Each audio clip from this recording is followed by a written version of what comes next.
El pastor Carmelo Terranova es un siervo de Dios muy íntimamente relacionado con la obra de nuestra denominación aquí en el Perú. En el año 61, en el mes de julio, fue la primera vez que él estuvo en una campaña en la vieja casona de la avenida Arequipa. 48 personas asistieron en esa oportunidad y a partir de ese entonces Pastor Terranova ha seguido visitando nuestra patria en no sé qué cantidad de veces ya. Amigo entrañable, un siervo que Dios ha usado a través de todo el continente y fuera de nuestro continente. Se ha dignado venir hasta nosotros para tener esta serie que tiene que ver con lo que caracteriza un verdadero avivamiento. Viene pastoreando la iglesia Alianza Cristiana y Misionera en San Juan, bueno, cerca de San Juan, allá en Puerto Rico, ya por 17 años, donde Dios le ha dado un ministerio fructífero para su gloria. Creemos que de la misma manera que Dios ha usado al pastor Terranova en tantos años aquí en nuestra patria, en esta oportunidad también lo usará igual. Que Dios bendiga.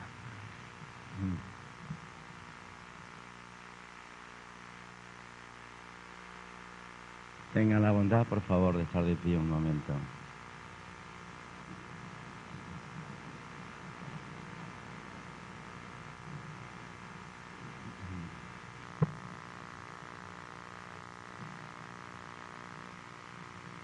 Señor, te damos a ti toda la gloria y toda la honra y toda la alabanza.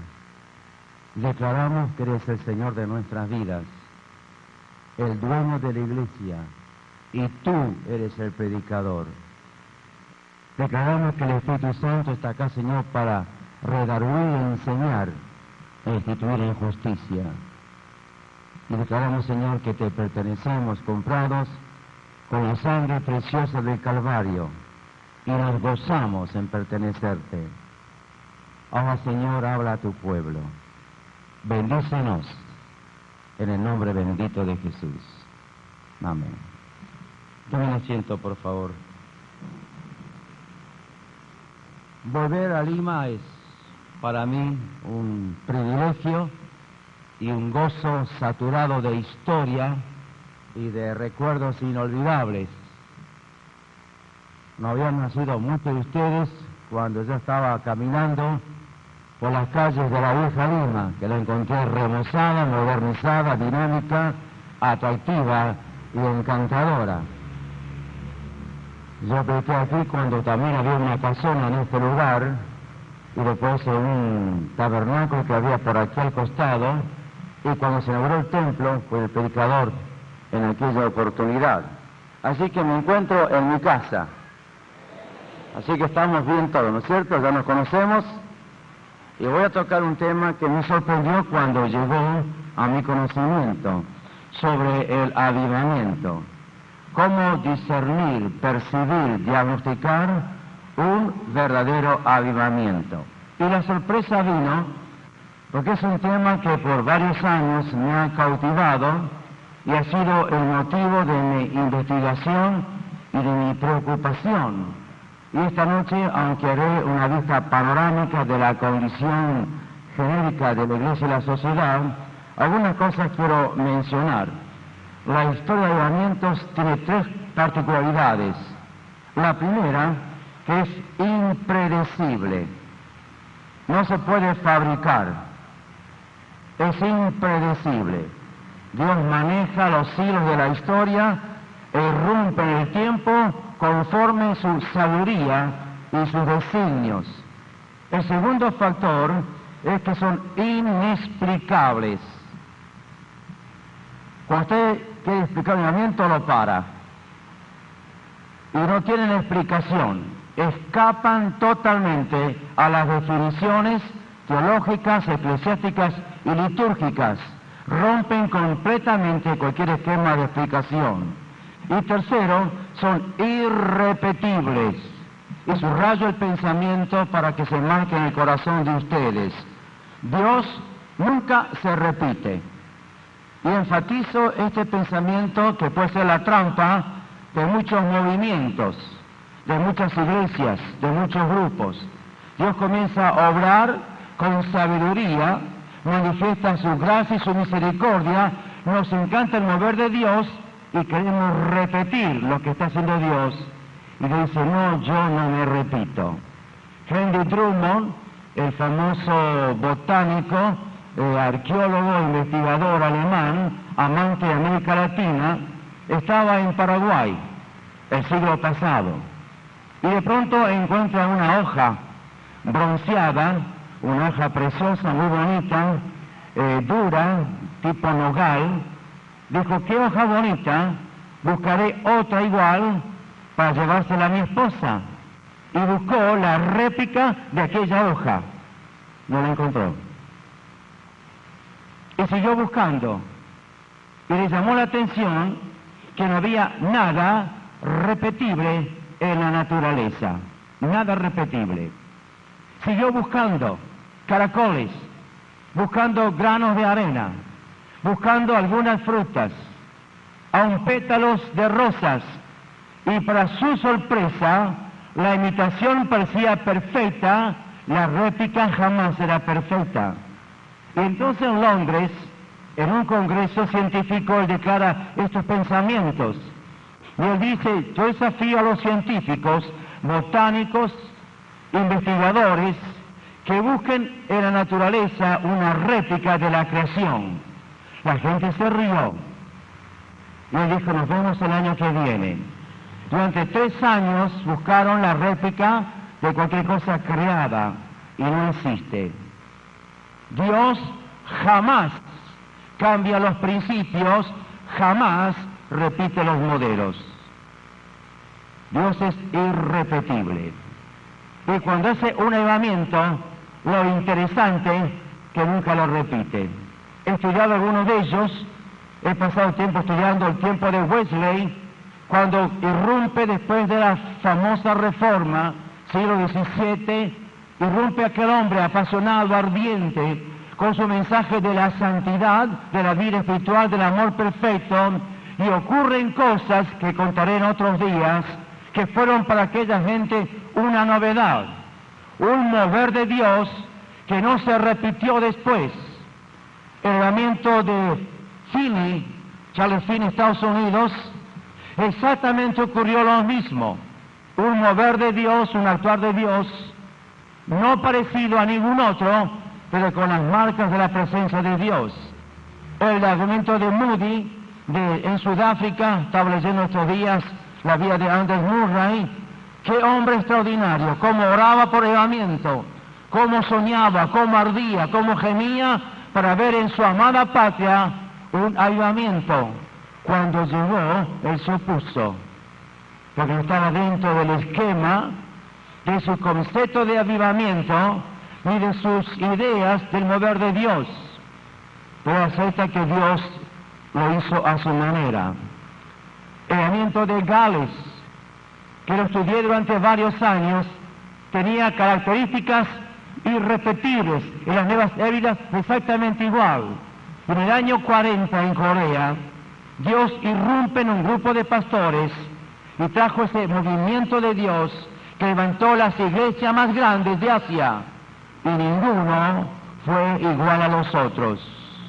Dios va a hacer algo en Perú, distinto a todas partes, por la gracia de Dios y el poder del Espíritu Santo. No esperen copias, esperen la intervención soberana de la gracia de Jesucristo. Y lo veremos en estos días. Pero antes que estudiemos de alguna forma este concepto, con sus Biblias abiertas, 1 Timoteo, 2 Timoteo capítulo 3, yo quiero en esta noche hablar poco, por 2 razones. La primera, para engañarlos a ustedes, porque si hablo poco llega mañana me les quito. Y segundo, dejar algunos pensamientos fundamentales en cuanto al estamento, la condición, las escrituras de nuestra sociedad, tanto cristiana como secular. Pablo escribe a Timoteo con una visión perspectiva del futuro, en cartas escritas a la historia y a nuestros días, él comienza así. Debes saber que en los postreros tiempos verán tiempos peligrosos. Es interesante una acotación. Cuando Dios dice algo importante, dice en los postreros tiempos. Cuando Pedro predica en Pentecostés, dice, estos son los postreros tiempos. Y Pablo habla de los postreros tiempos. Y aparece de los postreros tiempos, enfatizando que siempre lo último es una permanente presencia del hogar de Dios. Y entonces menciona, habrá hombres amadores de sí mismos, avaros, vanagloriosos, soberbios, blasfemos, desobedientes a los padres, ingratos, impíos, sin efecto natural, implacables, calumniadores, intemperantes, crueles, aborrecedores de lo bueno, traidores, impetuosos, infatuados, amadores de deleites más que de Dios, que tendrán apariencia de piedad, pero gran eficiencia de ellos, a estos evita. Y sigue mencionando. Lo interesante que estas 20 características mencionadas se resumen en 6 actitudes que describen la condición no de la sociedad, sino de la cristiandad. Y quiero que presten atención. Voy a tocar áreas un poco irritantes, con el dedo en algunas llagas, porque antes que Dios pueda vestir, tendrá que desvestir, y antes que pueda bendecir, tendrá que limpiar. La iglesia moderna se ha desbordado, y de la iglesia ingenua y candorosa del tiempo primitivo se ha convertido en una estructura que sobrepasa las expectativas de los hombres de la misma congregación. Vamos a ver este perfil. Tiene 6 características. Entiendo que están tomando apunte los pastores y eso explica la lentitud en repasar algunos pensamientos. Primero, una teología homocéntrica. Una teología homocéntrica. En los últimos 40 años, a partir de los años 50, después de la guerra de Vietnam, por dar una idea, y la guerra de Corea, la iglesia fue sacudida. Ese sacudimiento que afectó al continente, que sacudió a Europa, que borró a Inglaterra del movimiento evangélico, ha creado un nuevo concepto del evangelio. Y se ha creado en algo homocéntrico, donde hombres, predicadores, oradores, artistas son el centro, el programa y el destinatario. De alguna manera, la centralidad de Cristo ha sido desplazada y reemplazada por hombres con carisma, con atractivo y con habilidades. Yo estoy viendo en un lugar donde esto es muy común. Estoy viviendo en Puerto Rico, es un estado americano, y nos cruzamos muchas veces, viajo mucho al continente, viajo mucho a Europa continuamente, y lo que veo a mí a veces me apesadumbra. Y uno está describiendo esta condición, donde de pronto el Evangelio tiene la contextura que descansa sobre el escenario. El hombre que predica, el cantante exitoso, la artista atrayente, la numerología agradable y la fascinación de una estructura que agrada a los sentidos, y Cristo es usado como un pretexto fuera de contexto. Cada pensamiento que estoy elaborando, usted investigue adentro suyo. El segundo elemento, el mensaje gira sobre el dinero y la prosperidad. Cada vez el evangelio utilitario, desafiante, egocéntrico, va adquiriendo una nueva proporción. ¿Qué es el riesgo de todo esto? que el sentimiento claro de la santidad es disminuida. Y los factores económicos, los desafíos temporales, las ofertas tangibles y sensoriales van cubriendo el escenario de la vida cristiana. Y el sentimiento de santidad, que fue la marca distintiva de las iglesias en los años de grandes crisis, está cediendo lugar a una estructuración simplemente humanista, sensorial y racionalista. Tercer perfil, una actitud de menosprecio a cuantos discrepan de sus declaraciones. Hay cada vez una élite de superhombres evangélicos, entre comillas, de evangelistas, de oradores, que no admiten que se cuestionen sus métodos y sus formas de trabajo. Imagino que acá ha llegado eso también. No sé, yo estoy hablando en el aire en un sentido. Y quiero hablar sin tener antecedentes para dar con más libertad. Pero todo esto es parte de un riesgo que tiene su lado bueno. Y lo veremos más adelante. La tercera característica, una ruptura con la tradición y el pasado, ignorando la revelación de las Escrituras. Hay un menosprecio al ayer y un menosprecio a la tradición y un intento casi absorbente de lo novedoso, lo estilista, lo atractivo y lo agradable. El quinto elemento, un ambiente sensual, liviano y exitoso. Un ambiente sensual. Menos énfasis en la calidad y más en la cantidad. Menos importancia por la santidad interior y más importancia por el atractivo exterior. Menos preocupación por una vida transparente, por una permisividad tolerante, en una vida de transición. Esto va cubriendo el escenario en todo el mundo cristiano, en todas partes. Y finalmente, un exterior piadoso, muy piadoso, y un exterior sospechoso.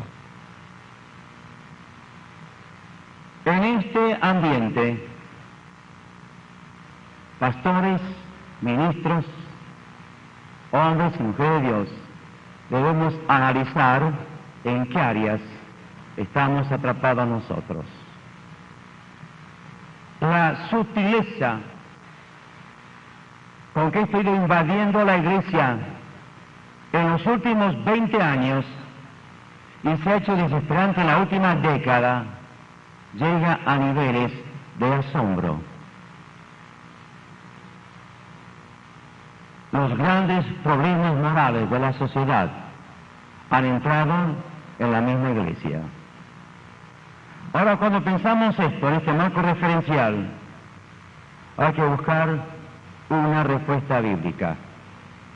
Y entonces, ahora, comienzo con el desafío en esta noche. ¿Queremos un avivamiento o no lo queremos? Lo queremos. Pregunto, ¿queremos un avivamiento o no lo queremos? ¿Seguro? ¿Saben qué significa? Qué bueno. Díganlo.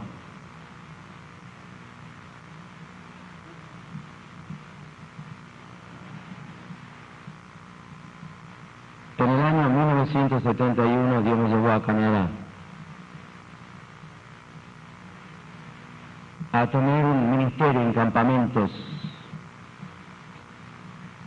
Fui como quien va a cualquier lugar. Lo que allí ocurrió cambió total y completamente la vida mía. un cambio que afectó mi ministerio, que afectó a miles de personas en todo el mundo. Quizás si había gente acá en Manila, recordará que el mensaje final me tocó a mí, acerca de la santidad de la Iglesia del siglo XX y siglo XXI. Después de aquella predicación, en el hotel me reuní con un grupo de renombrados hombres de Dios, distinguidos exponentes, gente cuyos libros están recorriendo el mundo actualmente, y una mujer muy conocida por todos me dijo: hermano Terranova,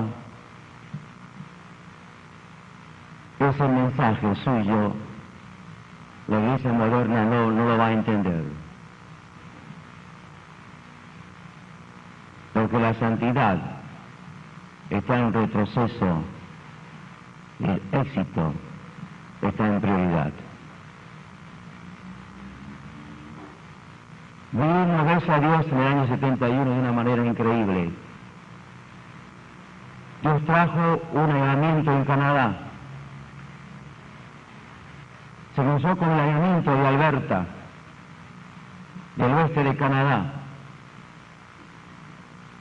Muchas iglesias fueron sacudidas, hasta el día de hoy hay gente que está participando en aquel mover de Dios.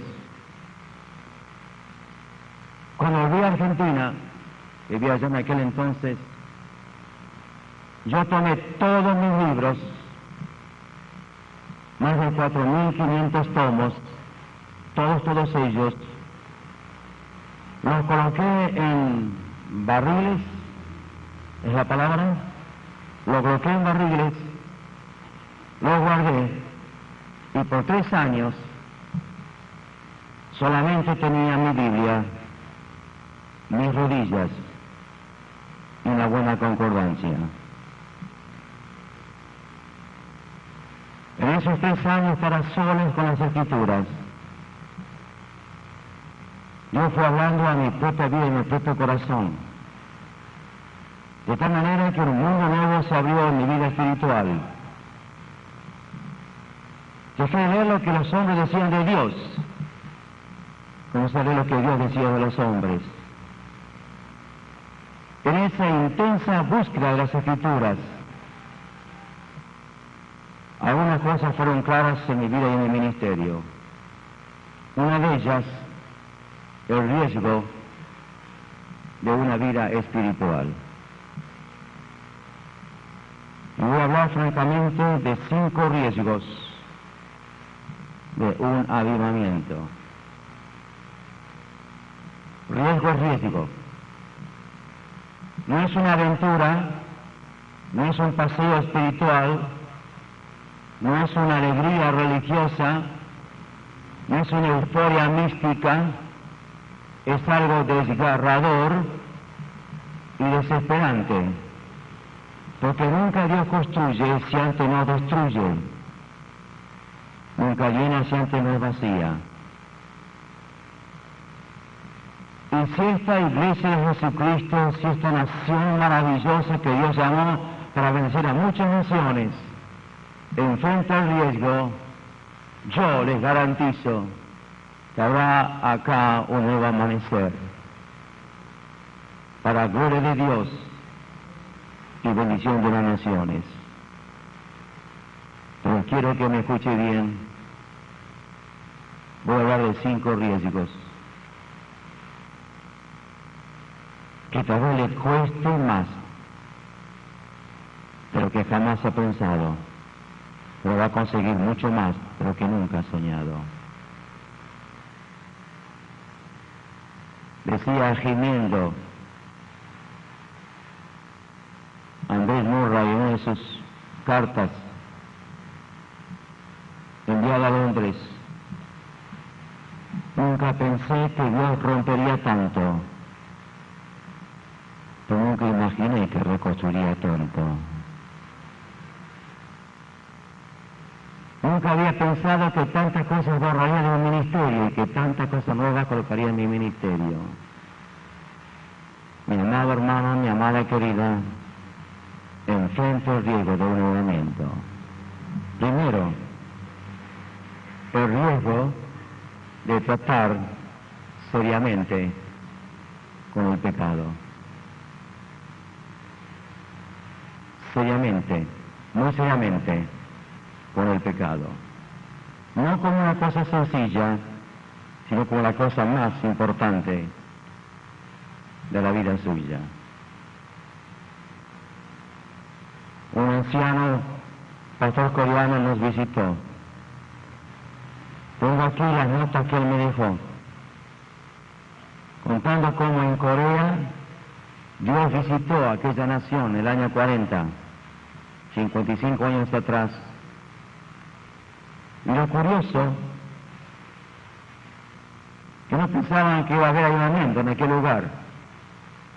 Se reunían para orar. Distintas denominaciones, misioneros y pastores, la clásica reunión mensual de ministros.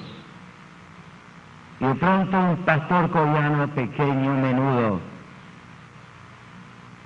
dijo: señores, las iglesias están frías, las conversiones se escasean y mi corazón también está frío. ¿Qué está pasando con nosotros? 27 pastores y misioneros dijeron: vamos a investigarlo. A mí me sorprende las cosas que esa gente descubrió de ellos mismos. Cosas que consideramos infantiles: murmuración, rebeldía, sentimiento de éxito propio, apariencia. Pero eso es importante. Eso es ser noticia. Atraer atención sobre uno mismo. Sensibilidad, crítica. Y yo le pregunté: pero ¿no habla usted de pecados muy serios?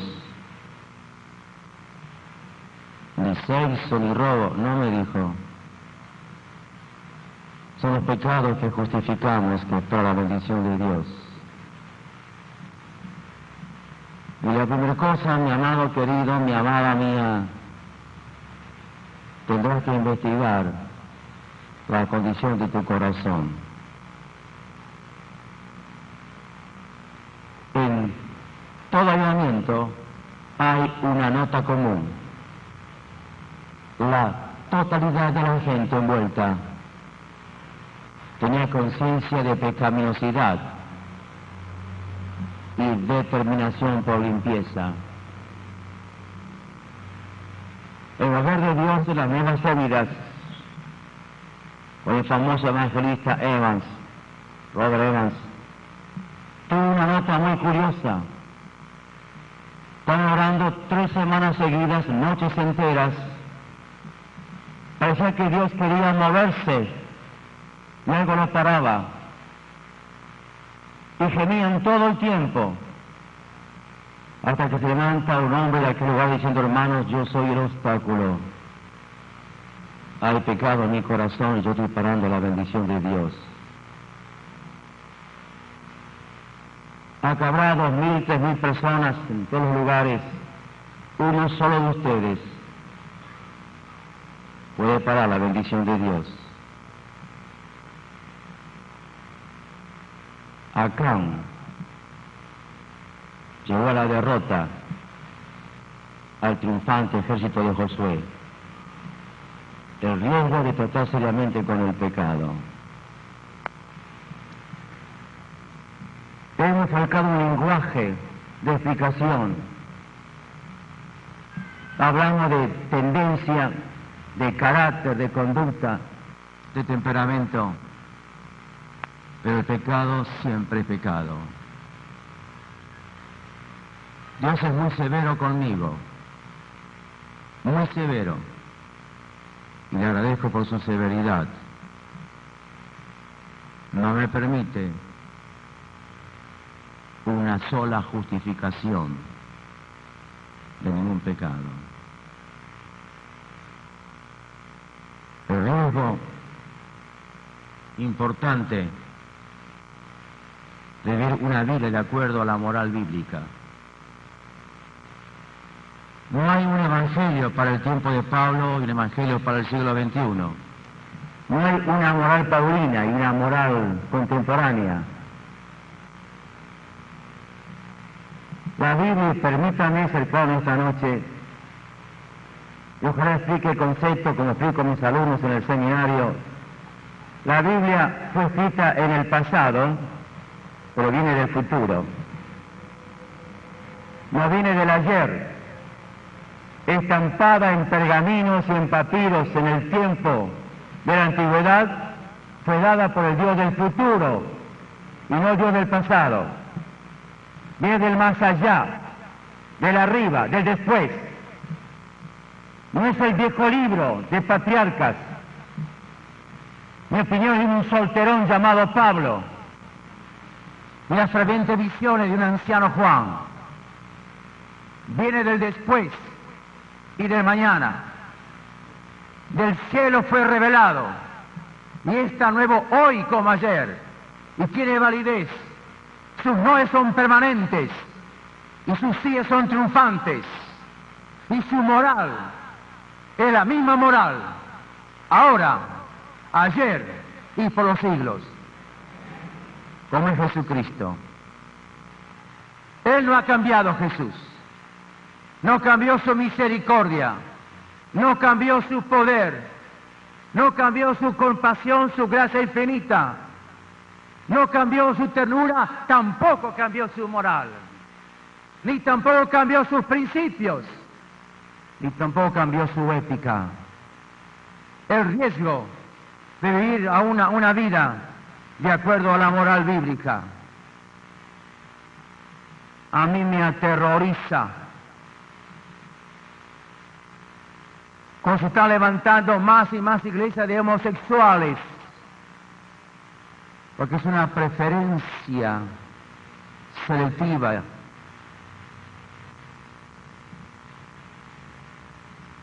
Y cada vez hay más pastores divorciados en los púlpitos cristianos, con justificativos éticos, circunstanciales. Y más adulterio, que lo disculpamos con palabras floridas.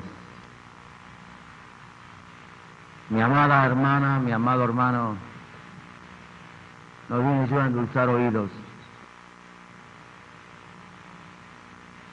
Hay gente que está llorando en Puerto Rico, días sin comer y llorando, para que Dios hable a este pueblo, al corazón. No voy a escuchar a un conferenciante, quiero que escuchen a un profeta de Dios. El riesgo de vivir una vida de acuerdo a la moral bíblica. Tercero, asústense los viejos ahora, el riesgo de la libertad del espíritu y sus consecuencias. El riesgo que el Espíritu Santo tome la dirección y haga lo que quiera y como quiera, a su manera y en su soberanía. Podemos teologizar el Espíritu Santo, no lo podemos controlar. Lo podemos estudiar, no lo podemos encasillar. Y el riesgo más serio, cuando Dios se mueve, es que Él hace lo que quiere, como quiere y con quien quiere. Una vez más lindo, por favor. Si dicen amén, díganlo bien, con ganas, digan amén. Bueno, está mucho mejor. Otra vez. Oh, parece que están siendo serios ahora. Otro amén más. Muy bueno. Díganlo, está aquí uno de adentro. No quiero 2 o 3 gatos diciendo amén o más. El riesgo de esta libertad del Espíritu que para mí es fabulosa y es sorprendente. Dios ha desmoronado muchos conceptos que yo tenía en estos años de caminar con Él en todo el mundo. He estado en Buenaventura con los gitanos en España. Mi hermano, aquello es increíble, insospechable. Ver 3.000 gitanos invadidos por la presencia de Dios. Eso parecía, bueno, voy a ser sincero. Yo dije, estos son todos locos cuando entré. Después me di cuenta que esa gente estaba más cerca del cielo de lo que yo imaginaba. No había ninguna cosa indecorosa, nada extraño. Ese gozo extraordinario, esplendoroso, vibrante de una vida llena de la presencia de Dios. Ese mover del Espíritu Santo y sus consecuencias, ¿sabe qué implica? Que usted va a ser tomado por Dios y solo hará lo que Dios diga en la vida suya. Y no piense en una cosa extraña. Borre imágenes de la mente. Borre imágenes de su mente. Tal vez Dios lo tira al piso para orar todo el tiempo. Y simplemente lo convierte en un hombre o una mujer de oración. Hay que estar abiertos a lo impredecible de Dios. O debemos pararlo si nos atajamos a su obrar. Cuarto,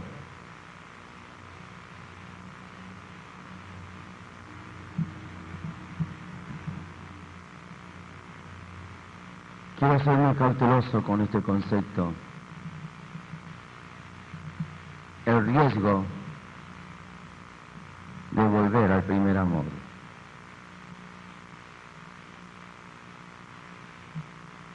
¿Usted se acuerda cuando se convirtió?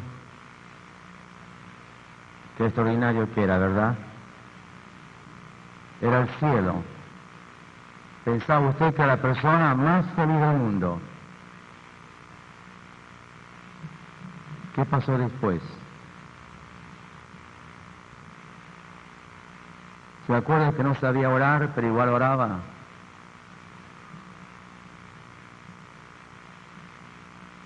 Permite darles a ustedes en esta noche un regalo homilético, las 7 marcas del primer amor.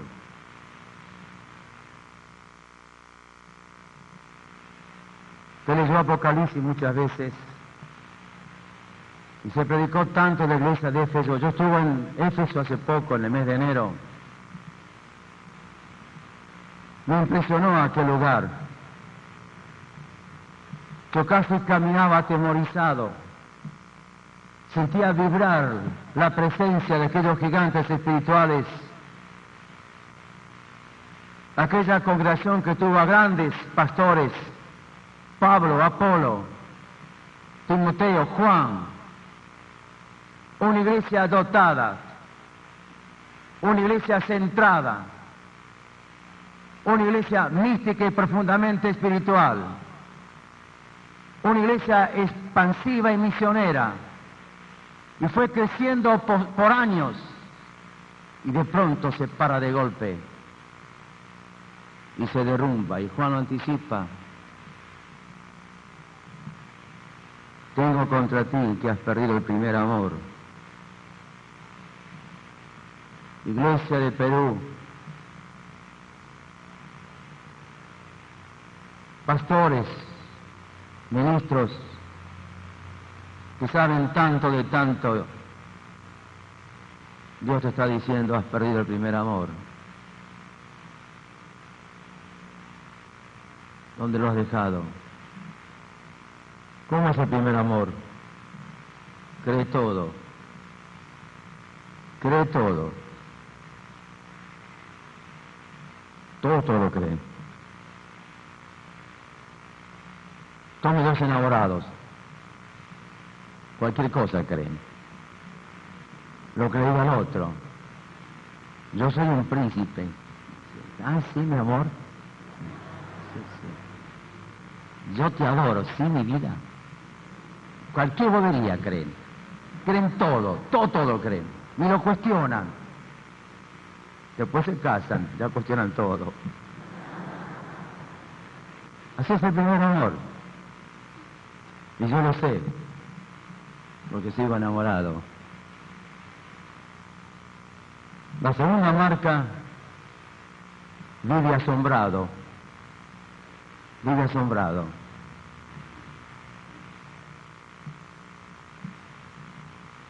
Cuando las rosadas mejillas de mi esposa, en aquel tiempo ni era mi novia siquiera, y sus ojos chispeantes me miraron y me dijeron que sí, yo no podía creerlo. No podía creerlo. Que me ama a mí. En la vida espiritual usted nunca se sorprende que Dios lo ame todavía. No se hace decir, ¿cómo es posible que Dios me ame a mí? ¿Cómo es posible? Ese asombro del primer amor, que está casi extasiado. Orlando se convierte en Puerto Rico, es un ejemplo entre miles que podemos contar. Un muchacho serio, venía del alcohol, de la droga y de un montón de problemas familiares, y se convierte en una forma radiante, esplendorosa, tremenda, gigantesca. ¿Saben qué hace? Salió corriendo por la calle. Soy salvo, soy salvo, soy salvo, Dios me perdonó, soy salvo. Estaba loco esa la gente. Y salió, teníamos la carpa, salió corriendo por todas partes, después corramos por él. Estaba asombrado. Perdimos el asombro, nos acostumbramos. Tercera característica del primer amor, es inexplicable. Explica el amor y lo mató. No se explica. Que de paso los enamorados que no se explican cómo se aman son los más felices, los que lo explican son los más infelices. Es inexplicable. Cuarto, desea amar más, primer amor. Más y más y más. Yo hago una especie de ilustración geométrica. Cuando la gente se convierte con todo el corazón, se sienta en los primeros bancos. Acá lo mismo. Primero banco. Cuando se hace ya medio, se sienta por la mitad. Y cuando está hecho una porquería, se sienta atrás. Dígame. Aplaudan si quieren.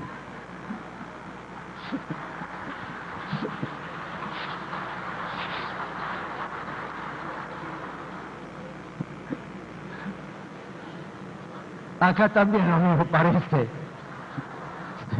Los de atrás, Señor les bendiga, hermano. No había lugar, vengan adelante mañana. Pero así es. Uno quiere amar más y más todavía, no alcanza el tiempo. Usted está con su novia, acuérdese.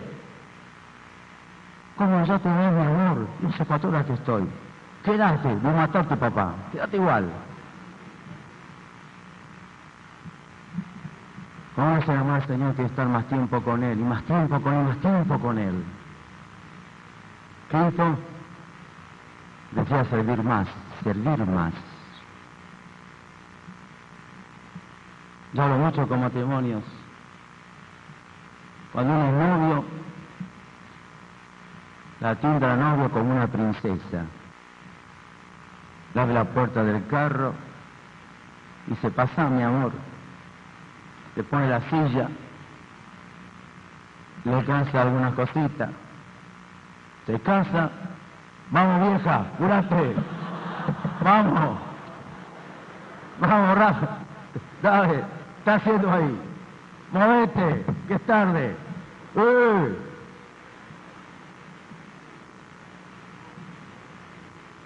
¿Dónde quedó?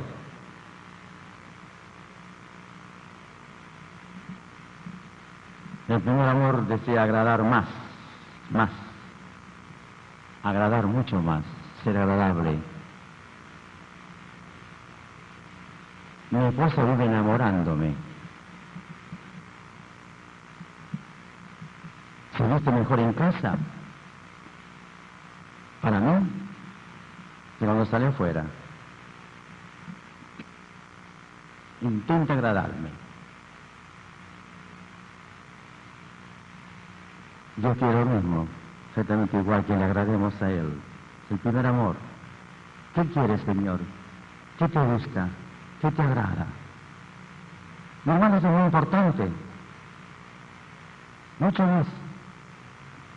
Y otra vez la imagen familiar. El noviazgo es la más romántica mentira del amor. Se disfrazan para engañar al otro. Se arreglan todo. Se ponen bonitas. Él trata de arreglarse un poquitito para representar una buena imagen. Después se casa. Y cuando el pobre muchacho ve lo que sale de la cama a la mañana, todo. Esta era mi princesa azul. Y cuando ella ve a su héroe en calzoncillos, dice, con este yo me enamoré. Y ahí comienza el romance a tener crisis. Así es la vida espiritual. Hablo en serio. ¿Cómo se presenta usted delante de Dios? Hecho una ruina o un encanto.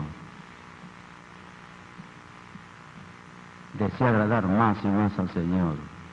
Y finalmente el primer amor siempre habla de su amado. Siempre habla de él, todo el tiempo. Mi hijo Esteban se enamoró de una puertorriqueña. Él prometía que jamás iba a casar. No, mami, yo me voy a quedar contigo y con papi, yo voy a estudiar y todo eso. Y le gustaban las chicas, pero casarse no, ni loco. Y ella comienza a la mañana a hablar de Jessie. Ah, sí. Y a medida mientras comía me pregunta, papi, ¿la viste a Jessie? ¿Quién es Jessie, hijo? Una chica de la iglesia, papá, con los niños está ella. Y anoche hablaba de Jessie otra vez más. Y ya me tenía empachado de Jessie. Digo, pero hijo, te estás enamorando. No, papi, no es que me gusta nada más, es que es una chica tan linda y tan dispuesta y tan inteligente. Y ya me cansó. Me tenía loco todo el tiempo. Hasta que al final dijo, Esteban, tú estás más enamorado que mi abuela. Nada. Sí, papá, me dijo. ¿Usted habla del Señor todo el tiempo? ¿O se avergüenza de Él? ¿O se calla de Él? Los pastores mismos, los ministros de Dios, que acá hablamos muy bonito. Yo viajo mucho en avión, muchísimo. Y oro, Señor, dame un alma para hablar. No lo hago para ser evangelista, ni para ganar una medallita. Quiero hablar de mi Señor, de mi Salvador, quiero hablar de Él. No me importa que se convierta, en un sentido técnico, me importa hablar del Señor. Y el último viaje que hice de Argentina para el mes de noviembre, diciembre 22, de Buenos Aires para San Juan de Puerto Rico, dice, Señor, dame a alguien a quien hablarle de ti. Y entonces, como yo tengo un pase preferencial, subí primero y me senté en el asiento 9A. Señor, envíame a alguien que precise de ti. Entró un cura al lado mío.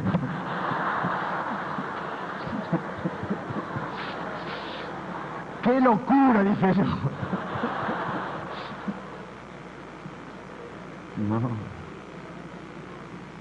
¿Y qué hago yo? Y lo miro entonces. Le digo, así que usted es sacerdote. Tiene una sotana más negra que el carbón. Pero obvio, hay que preguntarle.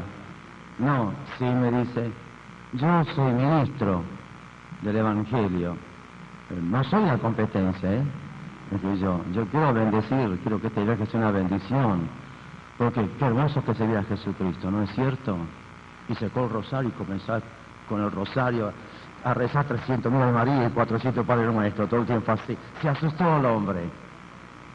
Y al rato llama a una azafata para que lo cambie de lugar. Y me dice, yo me cambio porque las piernas mías son muy largas, allá voy a estar más cómodo. Y dije, Señor, ¿qué está pasando? Y llega una mujer a sentarse al lado mío. Y otra vez, dame palabra, Señor. Y la mujer no sabía ponerse el cinturón, y yo se lo coloqué, le llevé con el colocarse el cinturón, una mujer, unos 50 años más o menos. Y asustada me dice, es mi primer viaje en avión. Y yo, tonto de mí, por comenzar el tema, dije, señora, ¿usted está lista para ir al cielo? No, me dijo, no. No, me dijo. No, me dijo. No, tengo miedo al avión. Me costó trabajo evangelizarla. ¿Pero qué estoy contando? Que en realidad me encanta hablar de mi amado, porque le amo. Ese riesgo de enamoramiento, que pronto su tema es Cristo, solo Cristo y solo Jesucristo. Y el último riesgo, y termino con esto, el riesgo de ser arriesgado. Que venga lo que venga. Que haga Dios lo que Él quiere hacer. Que tome la vida mía y la convierta en una bendición. No importa cómo. Esa es la clave, no importa cómo, pero que sea de Dios. Que no sea una copia, una imitación. No quiero nada bueno de otro. Quiero solo lo que Dios me da. Trabajo con todas las denominaciones y todas las liturgias, pero yo quiero solo lo que Dios me da a mí. El riesgo de ser arriesgado. Y en esa actitud espiritual, tú te sorprenderás lo que Dios hará en estos días. Toda cabeza inclinada, por favor.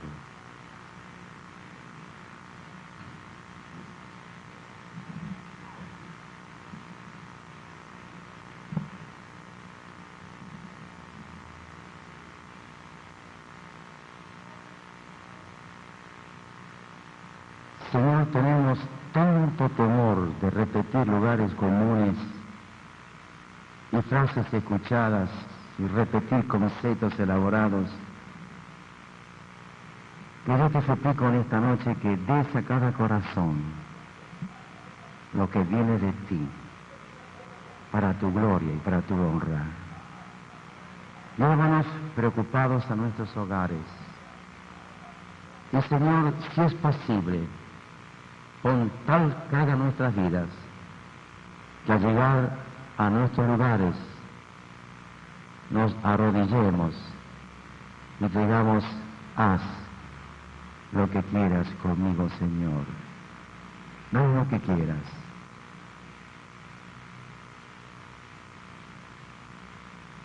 Por favor, repitan conmigo. Señor Jesús, haz lo que quieras conmigo. Lo que tú quieras. No permitas que yo lo impida y nadie lo impida. En el nombre de Jesús. Amén.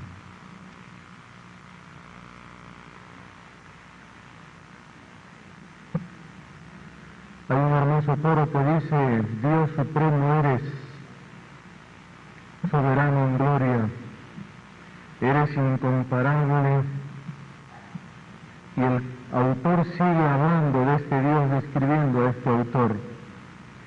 Y me gustaría que lo cantemos. Y de esta manera podamos expresarle al Señor lo que Él significa en nosotros. Vamos a ponernos de pie, por favor.